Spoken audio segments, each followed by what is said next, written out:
Assalamualaikum warahmatullahi wabarakatuh. I am Nur Snahani with Maksubri. Match number 2804551. Without wasting any time, I will start the roleplay. Hi Abu, it has been some time since we met when you were in the hospital. So how are you doing yourself now? I hope you and your family are doing well. So I need to have a difficult conversation with you regarding the corruption that you have been involved in related to the government tenders, and also the acceptance of the bribes that you made. So, as a close friend of yours, it is important that I advise you to stop this legal activity immediately. I feel like it is my responsibility to advise you to cease any actions that may cause harm or discrepancies in your professional reputation and also personal life. So, I am aware that the pressure placed on you to accept bribes and participate in corrupt activities can be significant, but I strongly urge you to give some thought to the result of your decisions.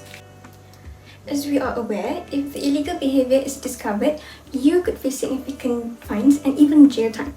So there are serious legal consequences associated with the actions that you made. So accepting bribes and corruption is illegal and can result in criminal charges. So this could not only lead to a hefty fine but also imprisonment. So by accepting bribes, you have already violated laws regarding the conflict of interest and also may face legal repercussions. The potential damage to your reputation could have a long-lasting consequences, making it harder for you to obtain future job opportunities. It is essential to maintain integrity and also transparency in all your dealings to stay on the right side of the law.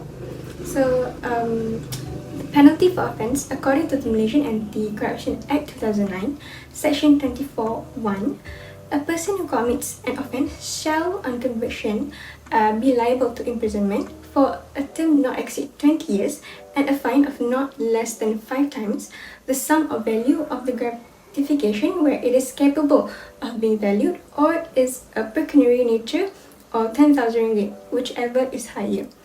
I personally think that you really need to think about your family here, your family at the village, because what will happen to them if you are imprisoned? How would they feel? Plus, your wife is not working anymore, right? So you have to think straight of all of the consequences, not only to you, but also your family. But again, not only that, you have to think about yourself as well, because I'm pretty sure you don't want to get caught as well.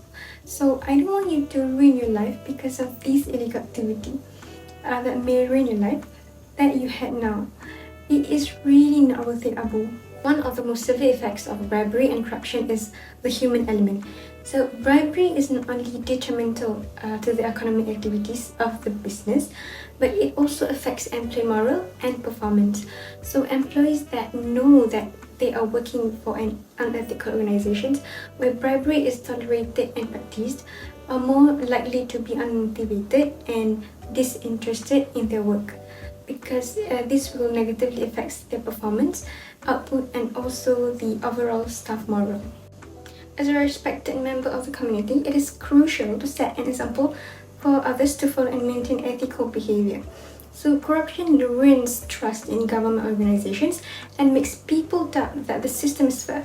So if cheating is common, it can make things worse between people and cause more trouble. So people in the area who need government projects to make their lives better will be hurt by these kind of things. So if these funds are mishandled, it could cause more people to be poor and make the economy of society worse. Let's take a look at the bigger picture.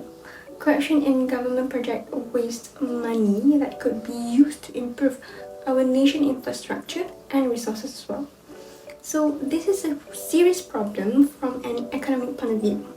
So as a result, the economic repercussions of redirecting funds from public, like the tax they pay, to personal wealth might be difficult to manage over a long period of time, and it could result in ineffectiveness in the distribution of available resources. So these inefficiencies will lead to a loss of economic activity, which in turn has an effect on the community as a whole. So it is very crucial to look into a bigger picture. So lastly, Abu, your actions do not align with religious and ethical principles. It is important to remember that corrupt activities go against the moral values and principle of every religion. According to Islamic teachings, for instance, strongly uphold honesty, transparency, and also integrity. So taking bribes therefore goes against these principles and is regarded as a sin. So it could lead to suffering in this life and the hereafter. So it is clearly visible from the warnings of Allah against corruption that those who are the corruptors of the earth, if they do not repent of their wrongdoings, will obviously have their place in Jahannam. So aside the prescribed punishment of death, corporal punishment or isolation as stated by Surah Al-Ma'idah verse 33, but I have for you only notification from Allah and His messengers, and whoever disobeys Allah and His messenger, then indeed for him is the fire for hell. They will abide therein forever. So disobeying Allah without tawbah, repentance, always provokes severe consequences. So today, corruption is very wide, has eaten so deep into the fabrics of man, causing people to lose sense of dictates of Allah.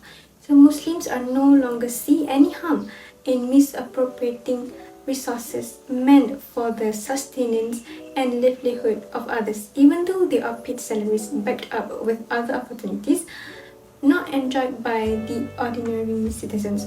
So the questions remains, to what end? How do we become the Muslim that Allah will be pleased with? Is it by running to the mosque? Is it by putting on the best of Islamic regalia or reciting the Quran well? The answer is certainly no. Being the Muslim that Allah will be pleased with is by fearing Allah through obedience to His word, especially to avoid corruption. So Allah's love for man goes beyond His sinfulness. So the doors to His mercy are always open. So Abu, please go back to Him. Therefore, it is best to come forward and admit your mistakes and return what is not rightfully yours. So you could also express your regret and take responsibility for the consequences of your actions, including legal proceedings to redeem yourself and mitigate the harm caused by your actions. I am here to provide guidance and support if you need any help.